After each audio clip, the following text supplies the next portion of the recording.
Spain just humiliated France in the worst way possible. Olmo, Pedro Porro!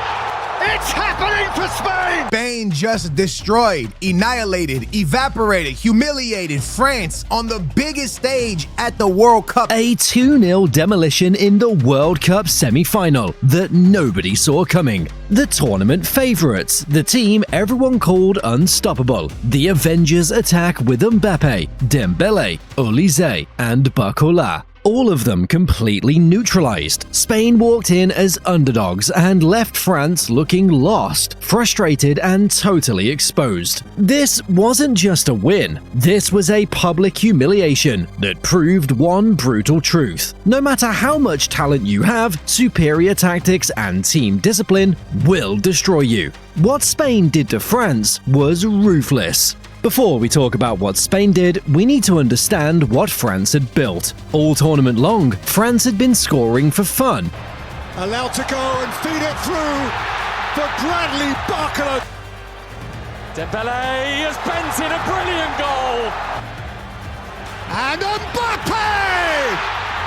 Star! Easy wins turned into 4-goal performances. They were clinical, ruthless, devastating on the break. Mbappe was in the form of his life. The man wasn't just scoring, he was terrorizing defenses. Olise had been pulling strings, finding passes that made you wonder how he saw them. The midfield was generating chances constantly. Every game felt like a masterclass in attacking football. Everyone was talking about this French team. Everyone was talking about France being the Avengers. Can anyone stop them? Can anyone even dare to stop that attacking line? Barcola, Olise, Dembele, Mbappe. Like I was one of those people that said, yo, if you stop one, then there is a second one. If you stop the second one, then there's a third one. Then there's a fourth one. Surely you can't stop that, and even off the bench. And then there was the bench. Everyone kept talking about it. Desiree Doué waiting to come on. Ryan Cherki ready to inject creativity. Joan Mateta there for physicality. This wasn't just depth, this was insurance. Deschamps could make changes and not miss a beat. On the flip side, Spain had been flying completely under the radar. They were efficient, workmanlike. They won games but didn't blow anyone away. They played possession football, sure, but nobody was sitting on the edge of their seat. The attacking thrust wasn't there like it was at the Euros. Lamine Yamal had been quiet. The midfield was doing its job but not dazzling anyone. What we saw them do at the Euro, what we've seen them do to most teams at this tournament, just outpossess them. They're not winning by a ton, but just killing them in the midfield. Going into the semi-final, the narrative was already written. France's individual quality was just too much. Spain's structure couldn't hold. That's why people thought France would break through. It's simple logic. When you've got Mbappe, Olise, Dembele and Barcola all on the same pitch, surely one of them finds a moment. Surely the talent gap is too big. Surely you can't organize your way past that much firepower. France, they were so hyped heading into the semi-final. Look at the way, Mbappe, Olise, Dembele are playing. Who can stop this attack? But Luis De La Fuente knew something the rest of the world didn't. He had quiet confidence, not arrogance, not cockiness, just a calm understanding that his system worked. His team believed it, and when you play at this level, belief matters, structure matters. La Fuente tactically outclassed Deschamps. This is just literally a boy versus a man. Like the way La Fuente tactically, strategically, the system was perfect. The formation was perfect. The tactics was perfect. The substitution was perfect. Everything about this management by La Fuente deserves every bit of credit. This was 10 out of 10 from La Fuente. Discipline matters more than you'd think. The real danger wasn't what Spain would do with the ball. It was that they didn't care about the hype. They didn't care that everyone had picked France. They came to win. They came with a plan. And that's exactly what changed the game. From the first whistle, you could feel it. Spain's possession wasn't defensive. That's the key thing to understand. They weren't sitting back, hoping to nick a goal on the counter. They were actively suffocating France through the ball. Every pass had purpose. Every movement was designed to take space away. It was possession as a weapon, not possession as a shield. And right in the middle of it all was Rodri. Today was prime Rodri, and I think prime Rodri can stand against any defensive midfielder that's ever played football. The man was everywhere, and I don't mean that as hyperbole. He was literally everywhere, breaking up France's transitions before they started, dictating the tempo so that France had to play at Spain's speed, not theirs, winning duels in the middle of the park, finding passes through lines that looked impossible. He was the engine that made everything work. It makes everybody around you confident. He is where he needs to be. He's a leader, and his ability to read things and to put out fires on a consistent basis, even when things are going crazy, and to work within the system that they have is just, it's just phenomenal. France couldn't get the ball without going through him, and when they did get it, he was already there waiting. Fabian Ruiz did the other half of the job. While Rodri was the brain, Ruiz was the legs. Constant movement, forward progression when Spain needed it. He made France's midfield completely invisible. Rabiot and Tchouaméni were out there, but they might as well have been playing on a different pitch. Rabiot could do nothing because he was on the early yellow card and kept giving the ball away in that first half. That's why he was hooked off at halftime. Tchouaméni, same thing. I don't think he was anything great. Then came the defense, and this is where Spain proved they weren't just good, they were elite. Laporte and Kubasi formed a partnership that made Mbappe look human. Every time he tried to run in behind, there was a body in the way. Every time he dropped deep to get the ball, Rodri or Fabian was there immediately. The offside trap was timed perfectly. It wasn't reckless, it was intelligent, composed, knowing exactly when to step, how far to push, when to drop back. They made world-class strikers look ordinary because they didn't give them a single inch of space to operate. Cucurella on the left and Porro on the right had two jobs, and they executed both flawlessly. They tracked back relentlessly. Dembele, Barcola, it didn't matter who was running at them, they were there. But they also provided width going forward. They weren't defensive fullbacks, they were complete players operating at the highest level. And in that backline, man, Pedro Porro is raising his level to a level I've never seen him raise it at. Cucurella is playing his best ball going into his Real Madrid stint. And that's the real story here. This wasn't survival. This wasn't a team parking the bus and hoping for the best. This was domination. Spain controlled every aspect of the game. They chose when to attack. They chose when to keep the ball. They chose the tempo. France reacted to everything Spain did, and by the time they figured out what was happening, it was already too late. And they are killing you. They're sleepwalking you into moments in the game, and then they absolutely execute you. You don't know where it's coming.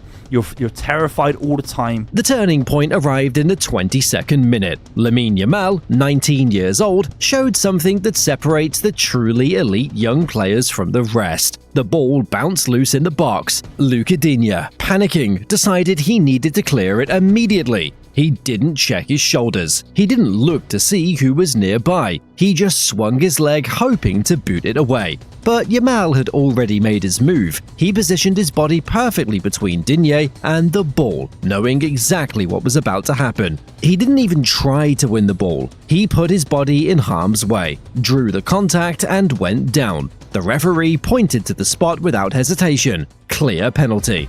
That intelligence at 19 is the kind of thing that defines generational talent. It's not just about pace or skill, it's about reading the game 3 seconds before it happens. Barcelona has a player that looks like that coming back off an injury. Looks like that when he's not 100%. Looks like that when he's not at his top, form. That's Lamine Yamal when he's not even at his best. How scary he looks. Mikel Oyarzabal stepped up and finished it like he'd done it 1,000 times before. No stutter, no hesitation, just clinical precision into the right corner. 1-0 Spain. And that's when France fell apart. Not because they were bad, not because they suddenly forgot how to play, but because they had no plan for this scenario. It's just that they're so good on the ball.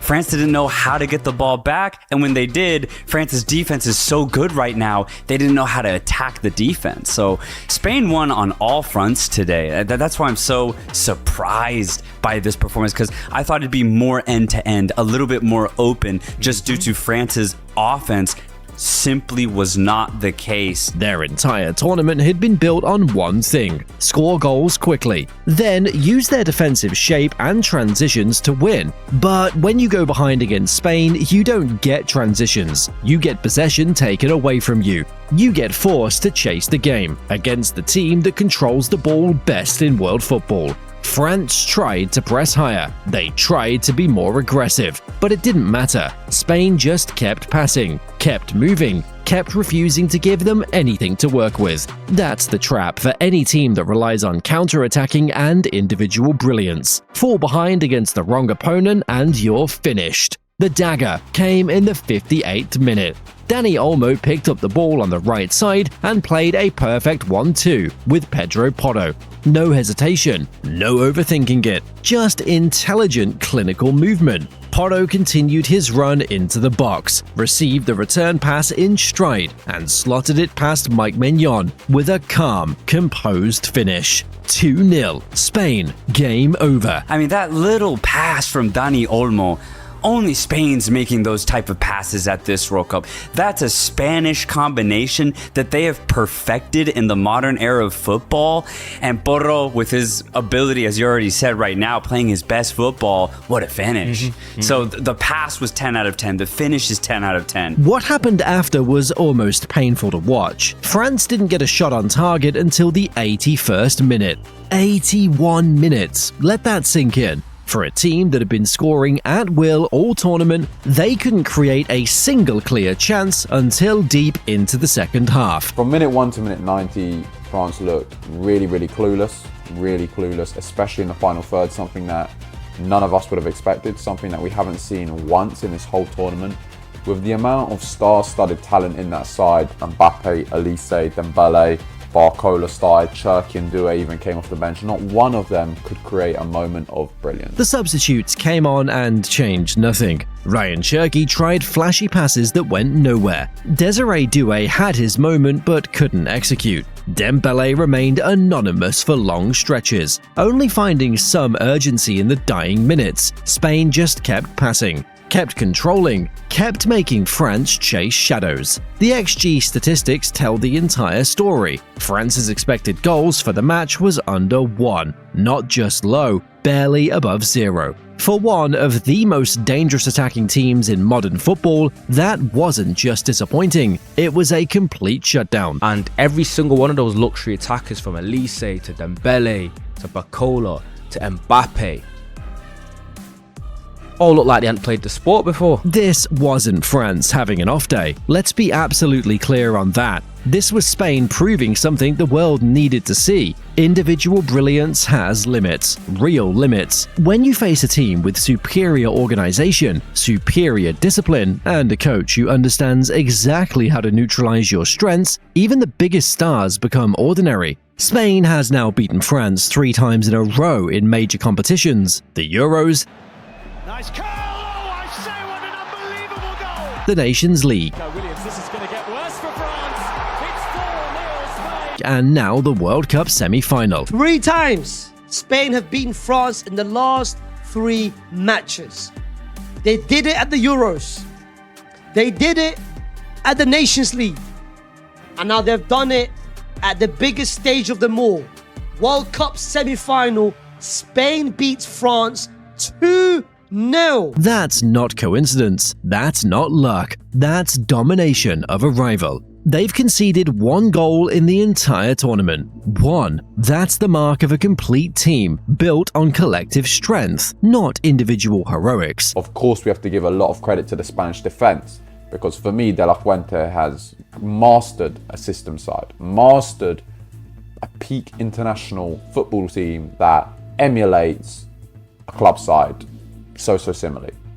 Defensively, Spain have been excellent all tournament. They've only conceded 1 goal throughout the whole thing. Luis De La Fuente's bold decisions, benching Pedri, trusting Unai Simon, playing Fabian Ruiz, have all been vindicated. He outsmarted one of the best coaches in international football on the biggest stage. Spain are heading to the World Cup final as legitimate favourites now. Not because they have the most talented attackers, but they have the most complete team, the most disciplined, the most hungry, the most organised. What Spain proved tonight goes beyond this one match. It's a statement about how football actually works at the highest level. Tactical discipline and collective hunger beat raw talent when everything is executed at this level. And if they play like this in the final, they're winning the World Cup.